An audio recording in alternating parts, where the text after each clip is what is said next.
Today I wanted to do a bit of a different video where I actually talk about why it's cheaper in the US and the UK to rebuild crash damaged cars than it is here in Australia. So if you're new, for the past year I rebuilt a couple crash damaged cars here in Australia, an Audi S3 that I drove around for a little while for myself and then sold, and then this MX5 that my partner bought crashed.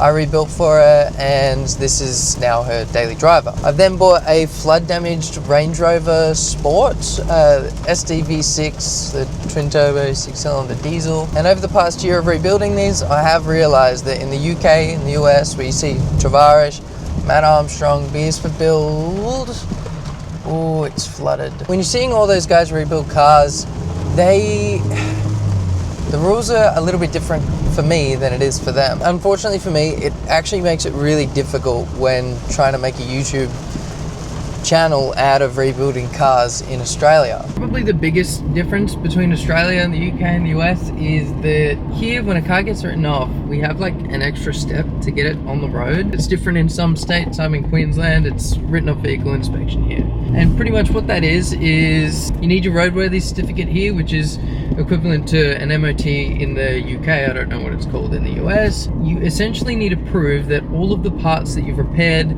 your car with have been legally acquired. So the big problem with that is I can only buy parts from wreckers or breakers because they have stock of all of the VINs of the cars that they've bought to then, you know, strip apart and sell to the public. So when I buy a part, let's say I've got, like on my S3 for example, I needed a core support for the radiator and that. So I had to buy that from a wrecker, and it says on the receipt when I buy it, the VIN of the car that it's come off, and it's got my details. What that means is if, say, you had a spare A3 or S3 radiator lying around, I couldn't just buy it off you because I would need proof that it was of legitimate source. So the only way I could get it off you is if I had a photo of your license and then also some sort of proof of ownership that you owned the car, being registration only, not like a bit of paper saying that you own the car. It needed to be registered in your name before, which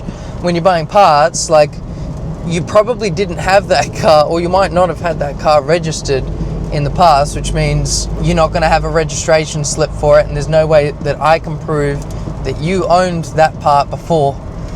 So I just can't buy the part off you, which is really frustrating because often in private sales, they're going to be cheaper than the wreckers. The wreckers need to make money, they've got people to pay, they've got overhead with offices and warehouses and dismantlers and everything like that, which, you know, at the end of the day in Australia means that we have to pay more for parts. When you see, you know, Matt Armstrong get a cheap part from somewhere, it's not as easy for me to do that, and that is really frustrating. Now the reason for that, QIS, Queensland Inspection Services, is the place that you go to get your written off vehicle inspection done, and they were introduced to essentially stop stolen cars, right? So what was happening is that cars were being stolen, stripped for all their parts, and then just sold off. QIS was introduced so that, you know, if you have a repairable write-off, you couldn't then steal a car, take the parts off that car, put them on your repairable write-off, and then you've got a cheaper car. Look, I get it, and, you know, car theft seems to be a big problem in the UK with, like, all of Mark McCann's videos and things like that, but it's just, like, I really wish there was like an easier way to acquire parts, like off Facebook Marketplace, because, you know, I just can't buy them. It means that if you've got spare parts laying in your garage, you know, you've got a smaller market to be able to sell those parts, because the people that actually need the parts can't buy them off you. Like, it's so frustrating. I'm gonna find someone to sit down and have a coffee, but the next thing, it's got to do with airbags. By the way, if you are new and you want to see this, oh, that was a horrible park, but if you want to see that Mazda MX5 being rebuilt, I have a full hour-long video on it. Click the link in the description, subscribe if you like it, and yeah, we've got plenty more to come. Can I get a matcha fusion with strawberry? So pretty much the next problem is the airbags. Whenever you see like Matt Armstrong, Tavares and that, they send the airbag explosive off. to like get reset. Here in Australia, we've got like a PPSR, right? Which pretty much says whether or not the car's been written off, if there's any security finance interest on the vehicle. And if it says that the airbags are blown, you can't just reset them. It's like a law in Australia, you have to replace them, which makes everything way more expensive because essentially you're buying airbags to replace the ones that have gone for way more. On the flip side, this does mean that if airbags are blown in a car, often at auction they do go for a bit cheaper because of that. If you do have to replace all the airbags in the car, oh, there we go. A bit of a girly drink, but hey, it tastes good and I like matcha. But yeah, pretty much, if your airbags are blown, you have to send them off. You can't just like send them to, I think Matt uses the airbag team, which is really frustrating because I'm sure that cuts down on a major cost for them. I should also explain, just like the UK, you would have seen sometimes there's unrecorded damage cars. Matt's Mansouri Rolls Royce, for example, that one is unrecorded damage. So the insurance did pay out on that one, but for whatever reason, it was marked as unrecorded. If that were to happen in Australia, it wouldn't come up on the PPSR report. If that is the case and you're repairing a car, you don't need to go through the written off vehicle inspection, which is much better because then you can get the parts from anywhere. You can get parts from old mate down the street on Facebook Marketplace, literally anywhere. But if a car like that does come up at auction, then obviously it's gonna still cost more because of the unrecorded damage. Aside from that, the other thing is this thing called luxury car tax. So pretty much any car over 80,000 Australian dollars has an extra 33% tax on the amount above $80,000. This only applies for new cars. So for example, on a $100,000 car, the tax would be 33% of the 20,000 between 80 and 100,000. I'm pretty sure, but essentially what this does, when you buy a luxury car, it means there's an inflated price on it. So when the cars get sold, they're often more expensive. To give you a bit of an idea of what that looks like on the secondhand market, if I say look for an early model 2007 Audi R8, I'll put a random one that I can find with, you know, the cheaper one in Australia. You're often going to see them for, you know, 80,000 to 100,000 Australian dollars, like 80,000 on the really low end with like some really high Ks, 100,000 for like a pretty standard example. But then when you look over in the UK or the US, you can see the same car with, you know, reasonable Ks and that for 50 to $60,000 Australian, which is, I mean, that is a huge price difference, and majorly it's because of this luxury car tax from when the cars were first sold. They were sold at an inflated price. It's funny because this whole thing was introduced to incentivize local Australian manufacturing. At the time, back in the day, we had Holden and Ford as two car manufacturers here in Australia.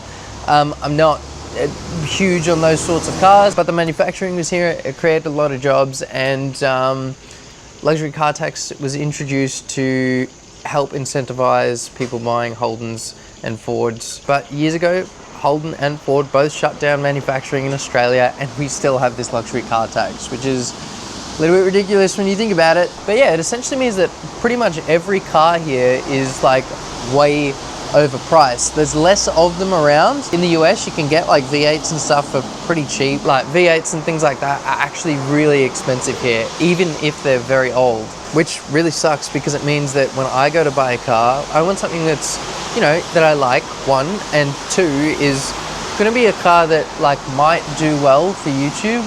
And it just rules out a lot of cars straight away because I just can't afford it. Like the prices on them are just insane, unfortunately. In the UK, you'll see, you know, the different categories. I believe it's Cat S for structural, Cat N for non-structural, and then Cat B for breaker. Breaker cars, I think, can never be put back in the road. They're only good for scrap metal.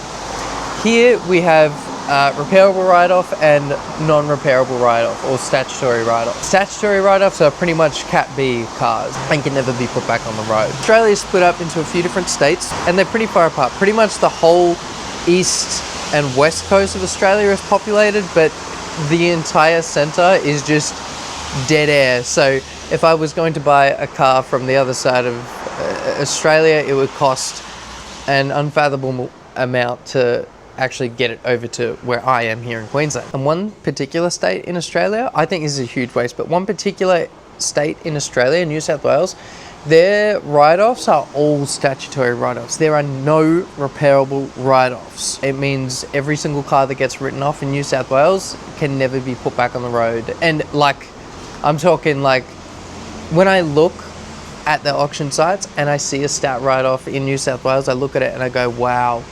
Like, some of these like are pretty untouched cars. Like, if it's got minor, you know, bumper damage or whatever, no structural damage or anything like that, it still can never be put back on the road. It does mean that a high number of cars in Australia are put up as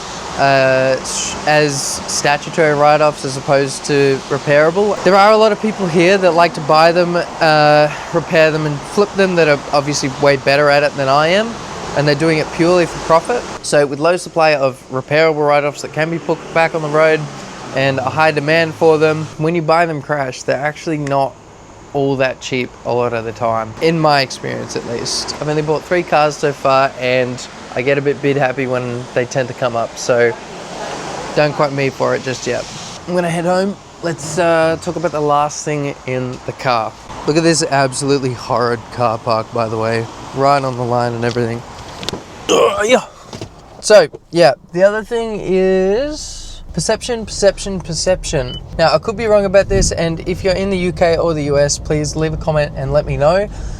But here in Australia, I just feel like the repairable write-offs, even though they're back on the road, they just have such a horrible perception associated with them. The vast majority of Australia would never actually buy a repairable write-off. For example, my Audi S3, I actually thought this was going to sell quite quick. I think the cheapest with the same amount of Ks, about 30,000 Ks, 2017, was about $40,000. That car I listed for 35,000, dropped it to 33,000, and it didn't sell for 2 months. That was like at a $7,000 discount, and I ended up selling it for $31,000. I put 28 into it, sorry, so I did make a few $1,000s off of it, but that was like, I thought it was quite a nice car. It was literally like a brand new car inside, and it was still that difficult for me to sell. But look, I've just realized this year I actually want to try and gain a bit of traction, and when I'm actually making those videos, it's not really viable. I don't have like an infinite budget. I'm still learning. I can't do like the big like quarter panel repairs and all that sort of thing. I'm trying to take a little bit more time, relax a little bit, still make the rebuilds as good as I can at the moment, but at the end of the day, I want to be able to make one video every single week, and that might look like videos where I am just talking about the experiences, what things are like, how to do things. Another video that I was thinking of doing is like how I personally look for which cars to buy on the auction sites and what the auction sites are in Australia. Yeah, if you've got any ideas for what might be a good video or what you want to see, drop them in the comments, let me know. And yeah, if you've enjoyed the video, subscribe, like the video. If you want to watch a rebuild, click one of these videos. I'll see you next time.